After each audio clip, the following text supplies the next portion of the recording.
समुंदर के नीचे कुछ ऐसी चीजें हैं जिन्हें देखने की जगह सिर्फ सुना जा सकता है। और आज मैं तुम्हें एक ऐसी आवाज के बारे में बताने वाला हूं जो इतनी ज्यादा पावरफुल थी कि पूरी दुनिया के साइंटिस्ट हिल गए थे। इस आवाज का नाम था द ब्लूप। 1997 में पैसिफिक ओशन के बीच एंटार्क्टिका के पास NOAA के अंडर वाटर माइक्रोफोन्स ने एक अजीब और अनजानी आवाज रिकॉर्ड की।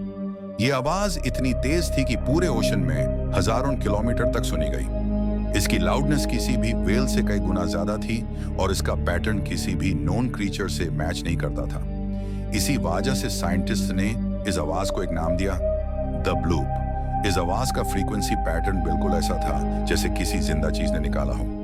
लेकिन सबसे बड़ी प्रॉब्लम यह थी कि अगर यह आवाज किसी लिविंग क्रीचर की थी तो उस क्रीचर का साइज ब्लू व्हेल से भी ज्यादा बड़ा होना चाहिए था, और साइंस के मुताबिक ऐसा होना लगभग इम्पॉसिबल है। कुछ साइंटिस्ट्स ने कहा शायद ये आइसक्वेक हो सकता है, यानी बर्फ के टूटने की आवाज। लेकिन कई एक्सपर्ट्स ने इस थ्योरी को रिजेक्ट कर दिया क्योंकि बर्फ की आवाज का पैटर्न द ब्लूप से बिल्कुल अलग होता है। तब एक और सोच सामने आई, क्या ये किसी ऐसे डीप सी क्रीचर की आवाज थी जिसे हम अभी तक नहीं जानते?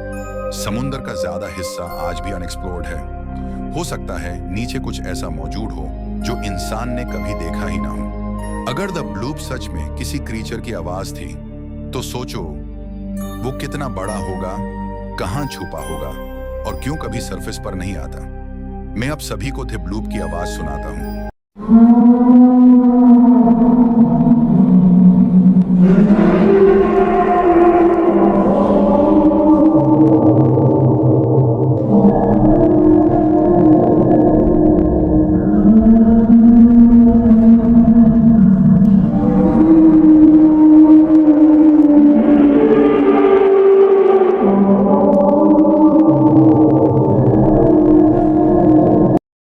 कुछ लोगों का मानना है कि ये आवाज किसी एंशिएंट सी एंटिटी से जुड़ी हो सकती है, जैसे लवक्राफ्ट की कहानियों का मॉन्स्टर कथुलू, एक ऐसा जीव जो गहराइयों में सोता है और सिर्फ तब जागता है जब समुद्र बिल्कुल शांत होता है। सबसे ज्यादा दार की बात यह है कि 1907 के बाद द ब्लूप की आवाज कभी दोबारा रिकॉर्ड नहीं हुई।